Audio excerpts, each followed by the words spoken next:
Fala galera, no vídeo de hoje vamos falar dos grandes acidentes nucleares na história da humanidade. Desde já eu te peço, se você gostar do vídeo, dá um like, se inscreve no canal, compartilha com os amigos e ativa a notificação. Confere aí.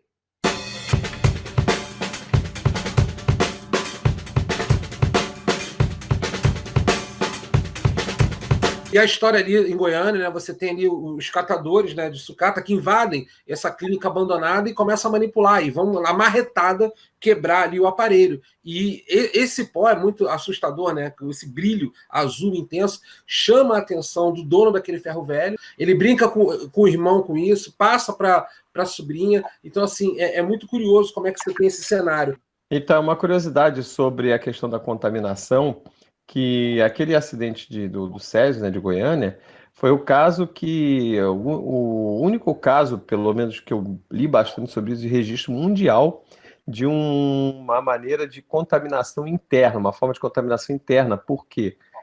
Ingestão. As pessoas comeram, né, depois de ter tido contato com aquele pó radioativo e ingeriram o material radioativo. E pela literatura você vê que é um dos únicos casos mundialmente conhecido de ingestão de elemento radioativo que chamaria-se de contaminação interna, porque pouco se sabe sobre esse tipo de contaminação, justamente porque você teria que ter cobaias. E como a radiação ela está associada ao tempo de exposição, à quantidade de dose, qual é o tipo de radiação e também qual é o organismo que está sendo contaminado, é muito difícil você extrapolar, fazendo com cobaias tipo ratos, extrapolar para o ser humano por conta até da massa corpórea, densidade, outros fluidos que a gente tem. É muito estranho isso, né? Contaminação interna. Você imagina o Brasil ser um dos poucos casos, ou único, se eu não me engano, mundialmente, de contaminação interna por elemento radioativo. O que aconteceu ali é que o pai da menina, né, que abriu ali o aparelho, ele vai manipular aquele pó, né, brilhoso, né, a luz azul, que, né, o Milton falou anteriormente aqui, chama muita atenção, e a menina vai brincar com aquilo. E a menina brinca com aquilo e aí vai jantar. A mãe chama para jantar. Ela não lava a mão. Então ela tem ingestão por conta disso. E a mãe percebeu a sujeira do pó no prato dela.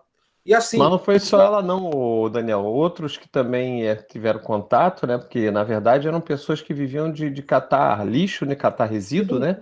E eles não têm uma boa higiene, pegavam isso em sanduíche, comiam, etc.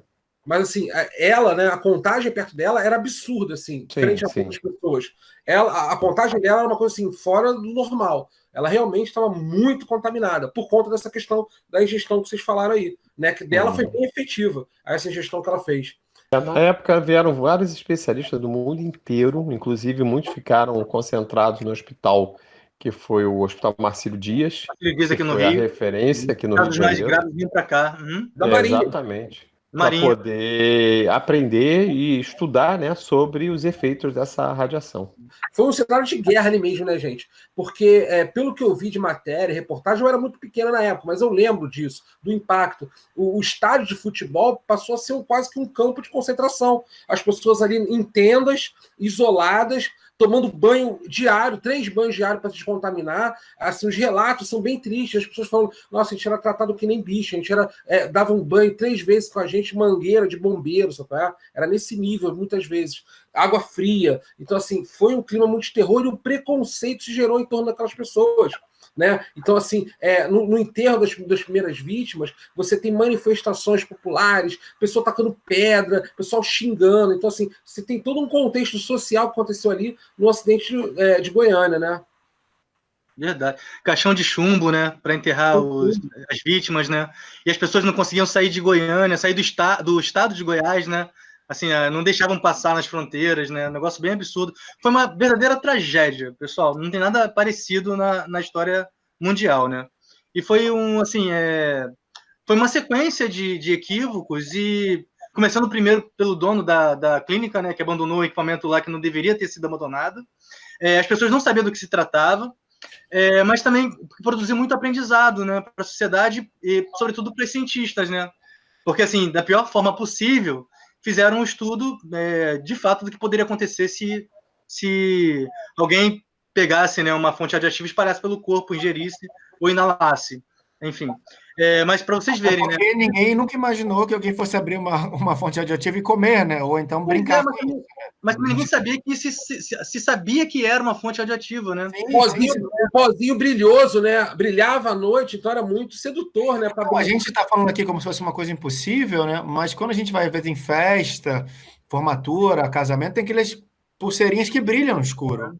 E imagina se todo mundo passa a curiosidade de saber o que acontece, por que aquilo brilha, né? Se a gente achando que o que aconteceu em Goiânia foi tão absurdo, mas é porque se a gente trouxer para a nossa realidade uma lâmpada, uma coisa que brilha, é muito interessante, um objeto de decoração. Imagina se não tem uma coisa dessa, você não mostrar para os seus vizinhos. Né? Você não tinha internet, vamos lembrar o contexto. Como a lâmpada de plasma, né? Aquela que a gente bota a mão, né?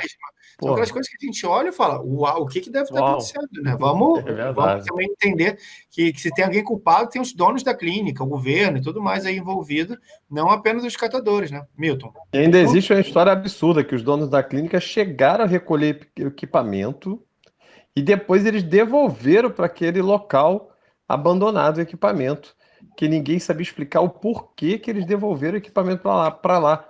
Eu vi alguma série de reportagens do próprio Fantástico sobre isso, né? Falando que eles chegaram a levar o equipamento embora, mas depois eles botaram o equipamento lá no local abandonado.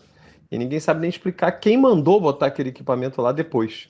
Outro detalhe curioso é que a esposa do moço lá do Ferro Velho, ela vai, juntamente com o funcionário dele, né, levar para a Anvisa aquele material, porque eles estavam entendendo que estava todo mundo passando mal em casa, podia estar relacionado com aquilo.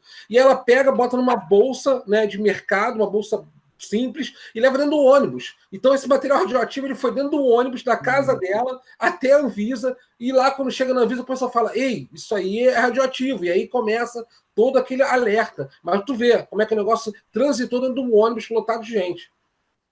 Não se sabia do que se tratava, né? E década de 80, e demorou muito descobrir isso, né? Que era radioativo, aí vão os técnicos da CENEM do Rio para Goiânia, e passam lá um tempo descontaminando o pessoal e tal. Foi, assim, horrível mesmo. Mas, como eu estava dizendo, assim, muito se aprendeu depois daquilo, né? Por exemplo, não se faz mais fontes radioativas para equipamento de radioterapia daquele maneiro, né? Essa fonte em pó. Então, por mais que hoje aconteça algo semelhante, dificilmente alguém vai conseguir pegar aquilo e espalhar no corpo, né? É uma fonte selada hoje, protegida. Ela é sólida, Milton?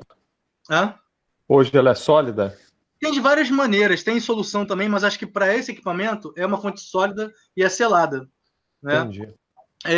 Outra coisa importante é a seguinte também, né? O Fred falou há pouco. A gente não consegue saber o efeito, né, desses radioisótopos no corpo. Mas a gente já conhece muito, eu não sei se foi necessariamente por conta desse evento, que alguns isótopos têm mais afinidade por um ou outro órgão, né? Então, essa coisa mesmo do iodo, né? Por que ele vai para a tireoide? Tem uma afinidade ali entre esses dois, esse elemento e esse órgão, né? E assim tem com o samário, assim tem com o tecnécio. Cada um desses radiofármacos que são produzidos, eles são destinados a um tipo de exame para um tipo de órgão.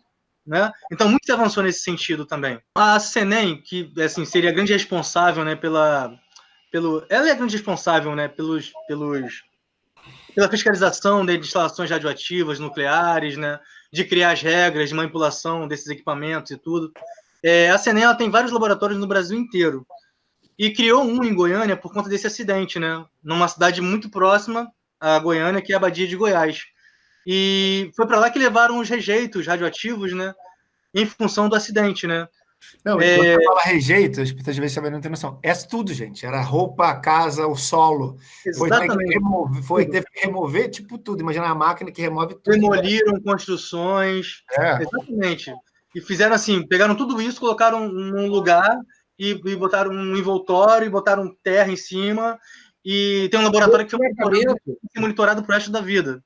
Né? Esse tratamento que as pessoas reclamaram muito, sabe? A forma que se deu, né? Realmente, as pessoas que foram contaminadas e que estavam na área de contaminação reclamam desse tratamento que foi dado pelo governo naquele momento. Uma coisa meio que tocando as pessoas, te expulsando de casa. Claro, tem uma urgência, né? Mas tem que ter um mínimo de empatia, tem que ter um mínimo de sensibilidade. Das pessoas, né? Das pessoas. Exatamente. Está lidando com pessoas, né?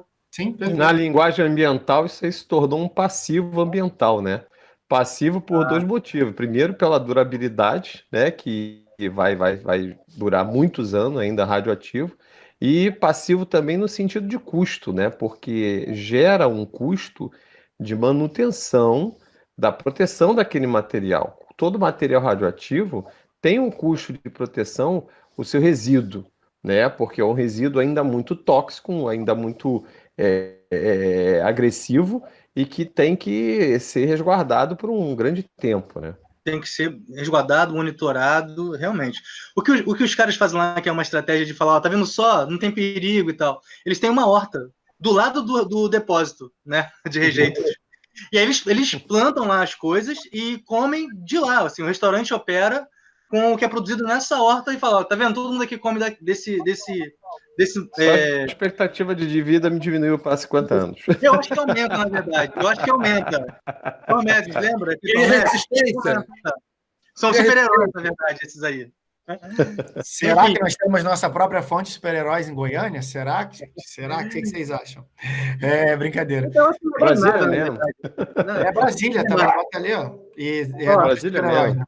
O acidente de Chernobyl foi um acidente nuclear, com sérias consequências, né? Mas foi algo muito pontual também, pessoal, de verdade, ó. E um conjunto de fatores errados, né, Milton? Negligência.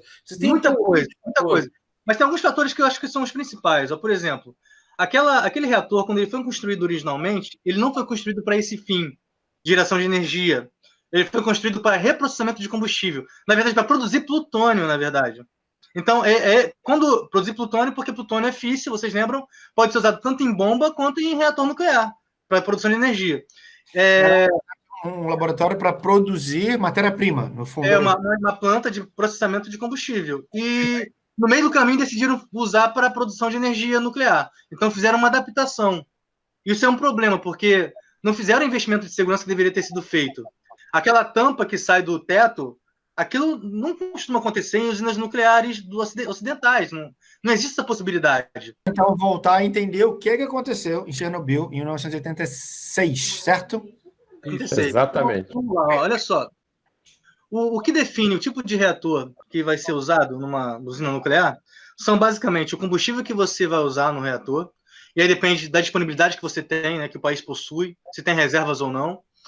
Depende do tipo de moderador que você usa para o nêutron, no caso, né? Esse nêutron, para poder promover fissão no núcleo atômico, ele tem que ser moderado, e aí que entra o moderador. E você tem um outro elemento que é chamado de refrigerante. Né? O refrigerante é o que vai fazer com que o calor residual, ou o próprio calor, né, da produção de energia, da fissão nuclear, seja removido e o núcleo não derreta, por fusão. Tá? Então, basicamente, são esses três. Né? O reator nuclear de Chernobyl, ele tem um nome, uma sigla, né, que é russa, que é o RBMK. Eu acho que é isso, se eu não me engano. RBMK. E ele é um reator do tipo BWR, reator água fervente. Reator BWR e reator PWR são ambos reatores que trabalham com água leve, água formada com H2O. E o H2O, ele é também o moderador e refrigerante ao mesmo tempo. Esse tipo de reator, ele usa urânio 235 como combustível, né? Poderia usar plutônio também 239, mas urânio 235, urânio que é enriquecido, né? Então você tem o combustível que é urânio 235, você tem o moderador que é água e tem o próprio refrigerante que é água também, água leve, né? A diferença entre um BWR, que é o reator de água fervente, para um PWR, que é do tipo que a gente tem aqui em Angra 1 e Angra 2, essa é a quantidade de circuitos, na verdade. O BWR, água fervente, ele tem um circuito a menos, a grosso modo, viu, pessoal? É um pouco mais complexo, mas a grosso modo a gente pode entender assim. O BWR ele tem um circuito a menos que o PWR, que teria outros. São 3 circuitos, se eu não me engano, no total. É uma construção mais complexa e, portanto, mais segura também. O PWR, que é o que a gente tem aqui. Não é certo? Lá em Chernobyl, eles tinham esse BWR, que, comparando com o PWR, ele é um pouco menos seguro. Você tem um reator adaptado numa construção que não era para aquele fim. E você tem um erro de projeto também. Né? Assim, eu falei mais cedo que os reatores eles têm o controle da fissão nuclear por conta do boro na água, por conta das barras de cádmio, né, que são absorvedores de nêutrons. E Esse reator, ele tinha uma ponta nessas barras de grafite, e que em uma determinada condição não conseguiria ser inserida no núcleo do reator, que foi a condição de quando aconteceu o acidente. Então, como o Daniel falou aqui agora há pouco, desculpa, Vinícius, quebrei nosso combinado de novo, perdão. Foram uma série de erros, assim, os caras tinham que fazer um teste para o reator entrar em operação pela primeira vez. Não fizeram esse teste, mas o reator entrou em operação. Poderia ser feito depois, tudo bem. Mas aí foram fazer um teste no momento que não era mais adequado. No meio do processo, assim, para fazer esse teste, os sistemas de segurança deveriam ser desligados, os que eram automáticos. Então, seria operado todo manualmente. Teve um controle automático que falhou. Teve um operador que também deu um comando errado, falhou no monitoramento.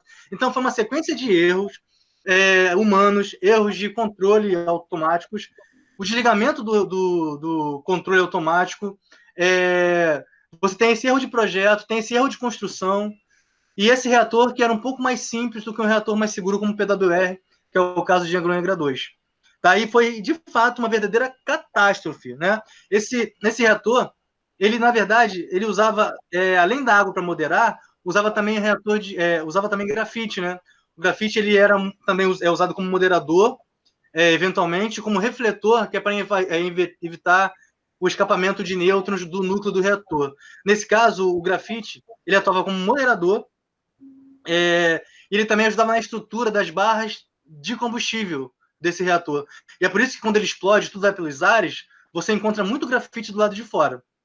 Então, gente, isso foi assim uma catástrofe sem precedentes,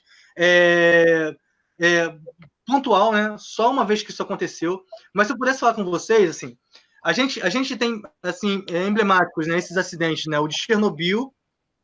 Acho que depois alguém pode complementar se quiser. A gente tem um acidente radioativo de Goiânia, né? A gente tem o mais recente, que foi o de Fukushima, né? Tem na Pensilvânia, nos Estados Unidos, tem na Inglaterra, isso é importante pontuar. Isso que eu queria falar. A gente tem um acidente muito grave Se fala muito em 70, 78, 79, que é o de Temir, em Mile Island. Foi um dos casos mais graves que nós tivemos, e foi um LOCA, né? Loss of Coolant Accident. Acidente por perda de refrigerante. Nesse caso, o núcleo do reator não pôde ser refrigerado, porque não tinha água, e aí ele fundiu. Assim, a cidade foi parcialmente evacuada, acho que mulheres grávidas e crianças, na época. Foi muito grave, mas não teve acidente da população que vivia perto da usina, não tem registro, né? Mas foi um dos mais graves. Assim, para você ter uma ideia, a IEA tem uma escala de eventos, né, que vai de 0 a 7. Os primeiros são chamados de incidentes, né? São casos que acontecem de maneira inesperada, mas que não têm danos muito graves. E os que estão acima de 4 são danos mais severos à estrutura física do reator ou à própria vida, né, de operadores e da população. O de Chernobyl, ele está na escala 7, o de Fukushima na escala 7, o de Temir na escala 6. E a gente nunca ouviu falar dele, né? Mas foi muito grave. O Daniel falou de acidentes, né? Implantes de reprocessamento na década de 50, na própria Rússia, no Reino Unido. A gente tem acidentes na Espanha, na própria Argentina, teve em 80, só que de menor severidade. A gente não ouve falar sobre isso, né?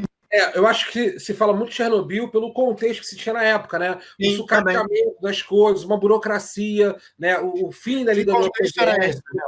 Então, você tinha um contexto de um governo ditatorial, obviamente, tentou se esconder de todas as formas esse incidente. Tanto é que é engraçado, porque a Finlândia, por ter essa tradição próxima, né, à Rússia, e ter parcerias também nesse programa nuclear soviético, eles tinham ali formas de identificar, né, a radiação, contadores.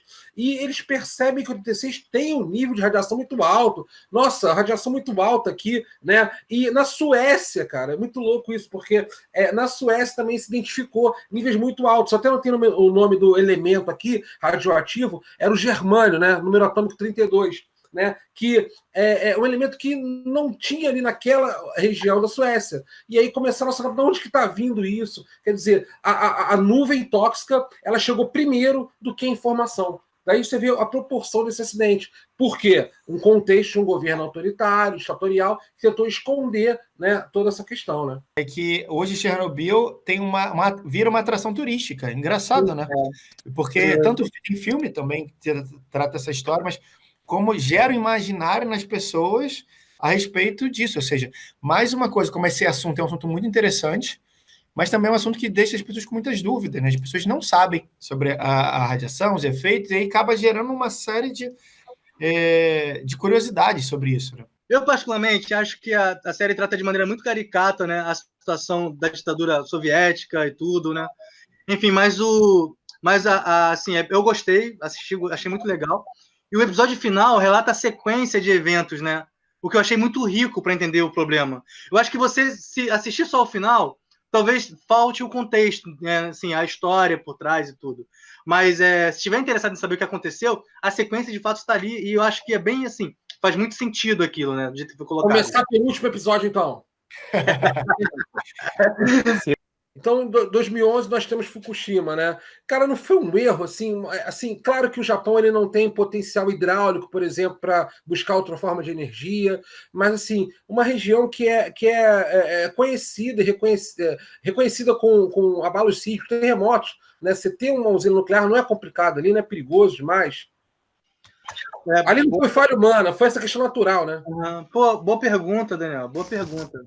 De fato, um tsunami daquelas proporções não tinha sido previsto, não. Os caras têm um dique, né? Geralmente em usinas que ficam no litoral, eles têm um dique, mas que são projetados para ondas até uma certa altura. E esse dique de Fukushima ele foi subdimensionado. Ou melhor, não se esperava algo tão monstruoso. Esperava um tsunami dessa magnitude. Aquela tsunami, né? Essa foi uma questão.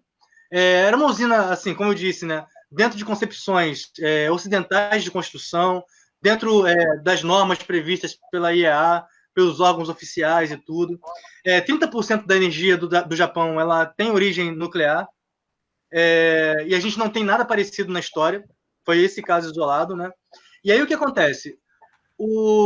Quando uma usina ela está em vias de algum incidente, vai acontecer alguma coisa e tal, ela é automaticamente desligada. Sim, caramba, olha só, vai chover muito forte. É claro que chuva não impede a produção de energia nuclear, mas está acontecendo alguma coisa que vai acontecer um terremoto, previa, sei lá, desliga a usina. Só que a usina, mesmo sem estar em operação, apesar de você não ter mais fissão nuclear acontecendo, você tem o decaimento radioativo dos elementos que estão no combustível nuclear. Né? Então, assim, era uma usina PWR, ela usava um combustível tradicional, se eu não me engano, era o próprio urânio 235, e produzido, né, fragmentos de fissão, eles ficam lá, então, emitindo radiação, o que aquece muito, né, a água que está ali, o refrigerante que está no reator. Se a usina não está funcionando, como é que você retira calor daquele núcleo? Você não tem como fazer isso. Você precisa de mecanismos extras, né, alternativos, que estão previstos em projeto. Então, eles vão ligar bombas auxiliares, que são movidas não à energia que a usina está produzindo, são movidas a uma outra fonte de energia. No caso de Fukushima, eram bombas movidas por geradores que funcionavam com óleo diesel, né? E aí, com a invasão da água no sítio, esses tanques de óleo diesel, eles viram, né? E o gerador, então, ele não consegue produzir eletricidade para ligar as bombas porque não tem combustível. Essa é uma questão. Problema então, de refrigeração, né? Você tem um processo de aquecimento que é natural lá dentro, previsto, mas que não tem refrigeração adequada porque o gerador externo a óleo diesel não funciona. Esse é um ponto. O que eu ouvi falar também a respeito, o que eu vi lá nos relatórios da COP, enfim, é que essas usinas elas passam por vistorias anuais, né? Sobretudo na troca de combustível, né? Troca combustível, faz manutenção, passa por fiscalização, e os operadores e analistas, cientistas, eles indicam qualquer questão que precisa ser melhorada e avaliada. E parece que no caso de Fukushima, alguns detalhes que foram indicados foram negligenciados. Então, assim, alguns serviços eles foram indicados, não foram feitos, e isso pode ter agravado o caso do acidente, né? E aí, assim, vale a pena verificar os documentos oficiais, né, os fact sheets aí da vida, para saber se de fato isso foi comprovado. A questão é que é a seguinte: a gente, quando olha aquela imagem dos tanques, né, de água, né, carros-pipa jogando água no núcleo do reator, o reator aberto e tal. Aquilo tudo foi medida de segurança adotada em função do problema. Não é assim, não foi uma explosão que arrancou a tampa foi tirada propositalmente para você poder refrigerar o núcleo de fora para dentro, com água do mar. Né? Assim, as explosões que eventualmente acontecem lá dentro é por conta do seguinte: se aquece demais, eu tenho água lá dentro, eu vou ter assim, a chamada hidrólise da água, a produção de hidrogênio em função disso, e esse gás hidrogênio, quando encontra o oxigênio, vai reagir e aí tem uma explosão, uma liberação de energia. É isso que é mais comum de acontecer, tá certo? E assim, o contorno que eles deram foi eficiente porque não teve fusão a princípio do núcleo do reator, né? Mas foi isso. Um acidente muito grave, classificado na escala 7, a mais grave de todas, mas que a gente não tem, a princípio, vítimas fatais em função dele. Um detalhe que é interessante em relação a isso, né, que naturalmente o Japão ficou muito traumatizado com toda essa questão e cessou, né, em 14 meses a produção de energia nuclear. E aí você tem essa questão, porque o Japão dependia da energia nuclear para poder ter questões básicas como aquecimento nas casas. Então, assim, é muito interessante que você tem um aumento no preço da eletricidade, né, com o fim da produção nuclear, de energia nuclear, em 38% aumento do preço da eletricidade, e muitas pessoas vão reduzir o consumo. Com isso, você tem uma incidência maior de pessoas que morrem com doenças ligadas ao frio. Então é muito curioso isso, como é que o fim da produção de energia nuclear leva a um aumento do preço da eletricidade, as pessoas deixam de utilizar a eletricidade no mesmo nível para se aquecer e começam a morrer de frio, né? Cara, a indústria automobilística parou na época.